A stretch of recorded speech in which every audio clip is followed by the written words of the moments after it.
존경하고 사랑하는 우리 구독자 여러분 반갑습니다. 여러분의 참만 라디오 천리장입니다. 벌써 또 아침이 돌아왔습니다. 그래서 여러분들과 함께하는 즐거운 시간을 맞이하게 되었네요. 여러분들도 좋은 하루 보내시고, 좀 비가 밖에 좀 오는 것 같아요. 비 오니까 잘 챙기세요. 밖에 나갈 때 외출할 때는 잘 챙기시고, 우산 잘 챙기시고, 특히 운전하시는 분들은 빗길 운전 항상 늘 조심조심 하시면서 다녔으면 좋겠습니다.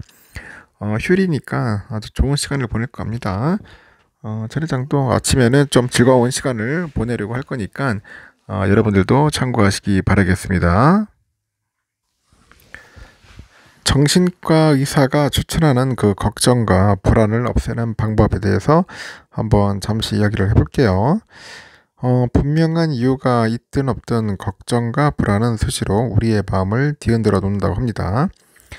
일어날 가능성이 희박한데도 걱정과 불안이 생기는 것은 생존 자체가 쉽지 않았던 그 원시 시대에 인간이 살아남기 위해서 발달시켰던 그런 감정이기 때문이다. 그런 이야기를 합니다. 그래서 불안감이 생기면은 집중하는 것도 힘겹게 되고, 밤에 잠을 자는 것도 어렵게 되면서 앞날의 계획을 세우기도 힘들게 되죠. 즉 불안감으로 인해 가지고 자기 삶을 주도하지 못하고 그 감정에 끌려다니는 게 되는 것입니다. 그래서 한번 그 불안감이 생기면은 멈추는 것이 쉽지 않다고 하네요.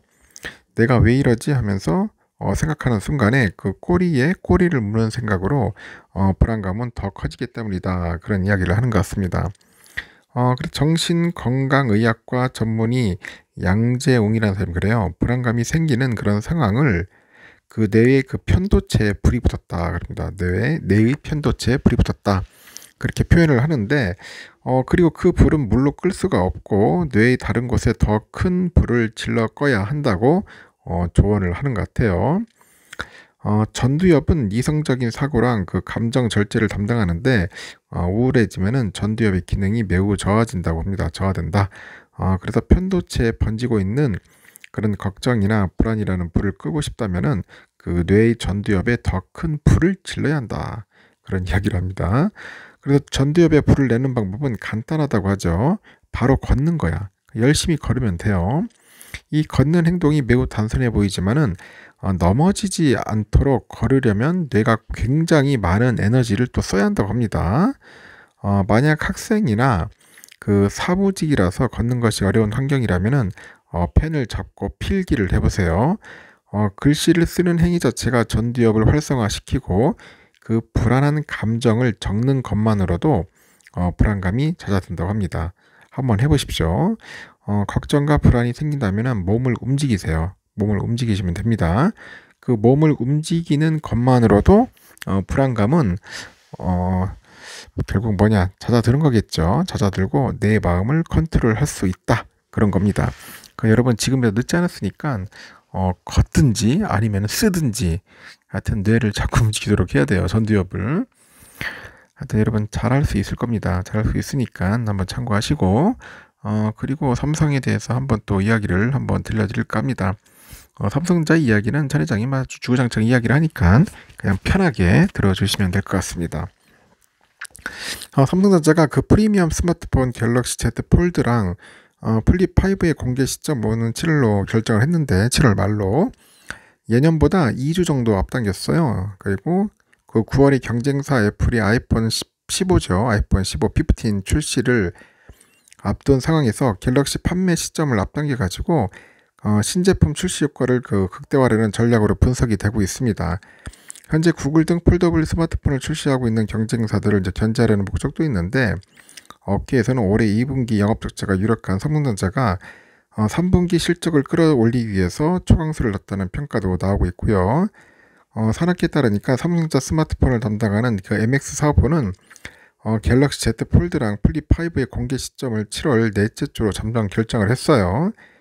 갤럭시 Z 퍼 시리즈가 2022년 8월 10일, Z3 제품이 2021년 8월 11일 공개된 점을 감안하니까 한 2주 정도 앞당긴 건데, 통상 제품 공개 후에 이제 판매 시작까지 보름 정도 걸리는 것을 감안할 때 소비자들은 8월 중순께 갤럭시 Z5 폴더블 폰을 구매할 수 있을 것으로 현재 전망이 되는 것 같아요. MX하프는 그 언팩으로 불리는 공개 행사를 한국에서 여는 방안을 검토하고 있는데, 이 개최지로 보니까 뭐 서울하고 부산 등이 거론이 되는 것 같습니다. 그동안 삼성은 미국 뉴욕이나 샌프란시스코에서 언팩 행사를 개최를 했어요. 그 갤럭시 언팩 행사에서 전 세계 미디어에 관심이 집중되는 만큼 세계 박람회 유치 등에도 도움이 될 것이라는 분석이 나오고 있고요. 출시 시점을 앞당기는 이유는 올해 3분기 실적을 끌어올리기 위한 것으로 분석이 됩니다. 그래서 금토업계에서도 삼성전자가 반도체 시장의 불황 여파로 올 2분기 영업 적자를 기록할 것으로 전망이 나오고 있는데 3분기에는 반전의 계기가 필요한 상황이고 갤럭시 Z5 시리즈의 공개와 출시 시점을 2주 앞당기면은 3분기 판매 실적이 더 늘어날 것으로 현재 예상이 된다고 합니다. 신제품 효과 극대화를 위한 포석도 깔려 있는데 오는 9월에 아이폰 15 출시를 앞두고요. 최대한 이른 시점에 갤럭시 신제품을 출시해서 스마트폰 교체 수요를 흡수하겠다는 계산입니다. 시장조사 업체 그 DSCC에서 CEO가 최근 T2의 플립5의 7월 생산량이 플립4 대비 크게 증가할 것으로 예상을 하고 조기 그 출시가 유력하다는 의미를 적었습니다. 아이폰 15 출시일과 거리를 두는 것은 좋은 전략이 될 수 있다고 그렇게 평가를 했네요. 일단은 경쟁사들을 견제하기 위한 목적도 있는데 삼성전자의 그 지난해 폴더블폰 시장 점유율은 76.9%로 압도적 1위고 하지만 구글이나 화웨이, 샤오미, 오포, 비보 등이 이제 공격적으로 이제 폴더블폰 신제품을 출시하면서 격차가 좁혀질 것이다. 그런 관측도 나오는 것 같습니다. 삼성은 폴더블폰의 하드웨어 혁신을 통해서 초격차를 유지할 계획인데 외부 화면을 키워가지고 디자인을 개선해서 그 사용자의 편의성을 높이는 게 대표적인 사례로 꼽히네요. IT 업계에서는 갤럭시 Z 플립 5의 그 외부 화면 대각선 길이가 8.6cm로 4.8cm인 플립 4의 1.8배 수준이 될 것이라는 관측이 나오고 있습니다. 약점으로 꼽혔던 그 접히는 부분의 성능과 디자인도 대폭 개선될 전망인데 삼성은 기존의 U자형 힌지 대신에 물방울 힌지를 적용해서 그 접히는 부분의 그 주름을 최소화하고 접었을 때는 그 생기는 공간을 줄일 것으로 현재 예상된다고 합니다. 참고하시면 될 것 같아요. 뭐 잘하고 있으니까 아직까지 뭐 삼성전자 뭐 특별하게 문제될 거는 없는 것 같습니다. 그리고요 또 새로 나온 게 TV 쪽인 것 같아요. TV 쪽이 또 한번 신기한데 삼성이 그 4일 인도 그 방갈로르의 그 삼성 오페라 하우스에서 23년 네오 QLED 제품 공개 행사를 열고 삼성 TV의 강력한 성능, 그 안전한 연결성, 몰입형 게이밍, 그 개인 맞춤형 경험, 지속 가능성을 그 강조를 하던데 그 행사장 TV존에는 98인치부터 55인치형까지 네오 QLED 주요 라인업을 중심으로 해가지고 그 라이프스타일 TV하고 그 사운드 타워, 사운드바 등을 전시를 했습니다. 특히 에코 패키지랑 솔라셀, 리모트, AI 에너지 모드 등 그 삼성 TV에 그 지속 가능한 친환경 제품 전략을 소개하는 전시점도 마련했는데 이 게이밍 특화존에는 네오 QLED하고 엑스박스를 연결해서 차원이 다른 게이밍 경험을 소개하고요. 그 스마트 싱스 존에는 TV를 통해 가지고 로봇 그 청소기 제어 등 디바이스 연결성을 이제 소개를 하는 것 같아요.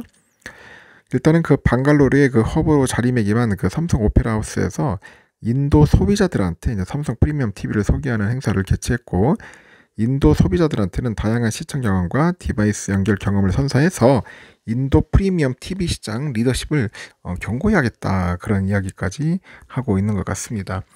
상당히 중요하죠. TV 시장 상당히 중요하고요. 하여튼 잘 됐으면 좋겠습니다. 삼성 쪽도 잘했으면 좋겠고 요즘 보니까 그 중소기업 쪽도 관심이 많은 것 같은데 일단은 그 이재용 회장이 그 상생 경영을 강조하면서 한 말이 있어요. 같이 나누고 함께 성장하는 것이 세계 최고를 향한 길이다. 이 회장은 취임 이후 줄곧 중소기업과 함께 성장하겠다는 의지를 내비쳤고 디지털 전환도 삼성전자가 생각하는 상생 경영의 핵심 키워드 중 하나라고 합니다. 삼성은 지난 2015년부터 상생형 그 스마트 공장 지원 산업을 추진해가지고 중소기업의 DX에 도움을 주는데 삼성의 스마트 공장 지원 산업은 제조업을 중심으로 진행이 됩니다. 제조업은 DX를 통해서 높은 효율을 얻을 수 있는 분야로 꼽히는데 이 제조업에 DX를 적용하면은 그 생산 자동화를 통해서 업무 효율을 좀 높이고요. 데이터 전선 관리로 체계적인 생산이 가능해가지고 높은 효용성을 얻을 수 있다고 합니다. 삼성전자의 도움을 받아가지고 DX를 이룬 업체들은 어떤 모습인지 한번 그 기사를 통해서 여러분들에게 잠시 설명드리도록 할게요. 그 경남 창원에 위치한 그 반도체 부품 업체 같아요. 해성 DS. 이 해성 DS는 서브스트레이트하고 리드 프레임 등 이 반도체 부품을 생산하는 업체라고 하는 것 같습니다. 이곳은 지난 2018년부터 작년까지 삼성의 도움을 받아가지고 스마트 공장 시스템을 도입을 했는데, 해성 DS의 반도체 부품 생산 현장에 들어서면은 작업 근로자는 드물게 보인다고 합니다. 근로자의 개입 없이도 수많은 기계가 쉬지 않고 부품을 만들고 이 분주히 작동 중인 기계들 위로 눈에 띄는 것이 있다고 하는데, 이 전체 공정, 이 공정 현황을 한 번에 파악할 수 있는 대형 모니터가 있다고 하네요. 화면에는 반도체 치명적인 불순물 수준부터 설비 가동률, 불량률까지 여러 생산 지표가 이제 표시된다고 합니다. 이 대형 모니터는 생산 그 현장이 아닌 사무실에도 찾아볼 수 있다고 합니다. 곳곳에 모니터를 설치한 덕분에 해성 DS 구성원이라면 누구나 언제 어디서든 작업 현황을 살펴볼 수 있고, 업체 설명에 따르면 모니터에 출력되는 내용은 스마트 공장 사업으로 도입한 스마트 그 모니터링 시스템의 결과물이라고 하네요. 이 스마트 모니터링 시스템은 삼성의 스마트 공장 지원 산업을 통해서 마련됐는데, 2018년 스마트 공장을 적용하기 전까지 해성 DS는 수율이나 불량률을 공정별로 쉽게 해가지고 각각 관리했어요. 당시 각 공정의 개별 지표는 확인할 수 있었는데, 전체 설비를 통합해가지고 관리를 할 수 있는 시스템이 없었던 탓에 체계적인 관리는 어려웠다는 거죠. 그 반도체 업종은 불량이 발생했을 경우 공정을 멈추고 어떤 부분에서 문제가 발생했는지를 찾아야 돼요. 생산을 멈춘다는 것은 생산량과 수익성 저하로 이어지기 때문에 치명적이죠. 이미 반도체 분야에서 오랜 경험을 쌓은 삼성은 해성 DS 내 공정 현황과 수율을 어디서든 한눈에 볼 수 있는 통합관리 시스템이 필요하다고 판단을 했고, 이 불량률을 사전에 예측하고 통제할 수 있다면 생산성에 큰 도움이 될 수 있겠죠. 그 삼성의 그 스마트 공장 지원 사업의 그 핵심과 그 맞춤형 솔루션의 일부입니다. 그래서 삼성의 그 ESG 스마트 공장 지원센터 관계자도 해성 DS는 반도체 부품 업종 특성상 정말 많은 설비를 보유하고 있는데, 이 반도체 생산 설비의 조건하고 생산량, 품질 등 데이터들을 전부 시스템으로 통합을 했다면서 이 시스템들을 통해서 이제 사전에 설비오를 예측해줘. 그리고 어떻게 하면 더 나은 방향으로 나아갈 수 있을 것인가 스스로 분석할 수 있는 그런 환경을 조성했다고 설명을 합니다. 그리고 통합생산관리 시스템 외에도 DX가 적용된 모습을 더 찾아볼 수 있는데, 해성 DS 공장에서는 무인 운반 시스템이네요. 이런 그 시스템이 원자재나 제품을 운반하고 있다고 합니다. 이 사진 속에 보이는 것 같은데, AGV라고 하는 AGV, 이거는 할당된 업무를 마치면 자동으로 충전 스테이션으로 돌아가고, 단순 운반 업무를 자동화해서 불필요한 인력 소모를 줄이고 업무 효율을 높였다는 게 업체 측의 설명입니다. 이 스마트 공장 도입으로 수율 향상하고 리드타임 단축 등 운영 효율을 극대화하고 2015년 2,460억 원 정도였던 매출이 지난해는 8,300원까지 올라가는 것 같아 3배 이상 성장했어요. 이 디지털 전환은 단기적인 이익을 추구하는 게 아니라 장기적인 성장과 경쟁력을 위한 전략적인 선택이라고 하죠. 삼성이 추진하는 해성 DS의 DX는 아직 끝나지 않았고, 삼성은 해성 DS의 전 공정에 인공지능을 도입해서 창고와 물류 자동화를 도입할 계획이고요. 이를 통해서 지능형 공장을 만드는 것이 스마트 공장 지원 산업의 최종 목표죠. 해성 DS는 2018년부터 차근차근 관리 시스템부터 시작을 해서 여러 분야에서 스마트 공장으로의 전환을 추진했고요. 앞으로는 창고 관리와 같은 분야에서도 자동화를 추진하고 AI를 도입하는 등 최종적으로 지능형 공장까지 나갈 수 있도록 지원할 계획이라고 합니다. 이렇게 제조업 분야에서 DX는 수익성과 밀접하게 관련이 있고, AI 도입하고 공정 자동화 등 이 DX를 통해서 생산량과 공정 효율을 개선해서 사업 안정성을 도모할 수 있어서죠. 하지만 현실적으로는 중소기업이 자체적으로 DX를 추진하기는 어렵고, 이 대기업에 비해서 경험과 비용이 부족을 합니다. 중소기업의 경우 내부 자원이나 인력, 학습, 역량 등이 대기업에 비해서 충분하지 않은 상황이죠. 이 DX와 같은 혁신활동이 지연되고 있죠. 이런 문제는 대기업과 중소기업 간 양극화를 부추겨서 국가 경쟁력 약화로 이어질 수 있다고 분석을 하는 것 같습니다.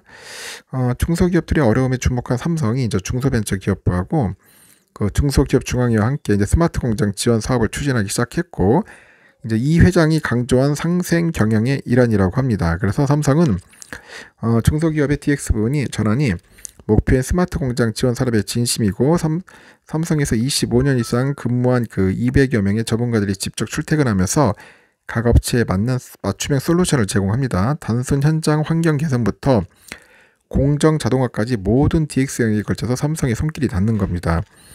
대단한 거죠. 어떤 중소기업 입장에서 이제 스마트 공정 지원 산업은 그동안 삼성이 쌓은 DX 노하우를 전수받을 수 있는 좋은 기회예요.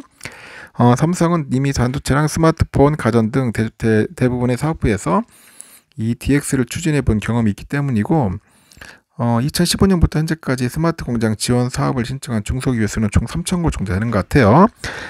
해성 DS와 같은 반도체 부품 제조부터 식품 제조, 도금 등 여러 분야의 중소기업이 삼성전자의 도움으로 DX를 이루는 것 같습니다. 스마트 공장 도입 효과는 뚜렷하고, 중소기업 중앙위에 따르니까 스마트 공장을 도입한 기업은 그 미도입 기업 대비 매출이 23%, 고용률 26%, R&D 투자액은 36.8% 증가한 것으로 나타났네요. 삼성전자 협력사 여부와 무관하게 국내 제조업 중소기업 전체를 대상으로 스마트 공장 지원 사업을 추진하고 있고요. 삼성전자가 그동안 쌓아온 제조 혁신 기술하고 DX 노하우를 중소기업에 접목을 해가지고 제조 경쟁력과 그 자생력을 확보할 수 있도록 지속적으로 지원할 거라고 합니다. 하여튼 삼성전자 잘하고 있습니다. 하여튼 여기까지 하겠습니다, 여러분. 하여튼 삼성전자가 중소기업과 잘 협력을 해가지고 앞으로는 뭐 ESG 쪽도 신경을 써야 할 것 같고, 스마트 공장, 친환경, 에너지 절감, 하여튼 이런 분야에 좀 신경을 써서 생산성 효율에 좀 극대화를 잘 끌어올렸으면 좋겠습니다. 하여튼 여러분 좋은 하루 보내시고요. 저도 좀 멀리 왔다 보니까 좀 시끄러웠을 겁니다. 하여튼 여러분 좋은 하루 보내시고 재미있는 시간 보내시길 바랍니다.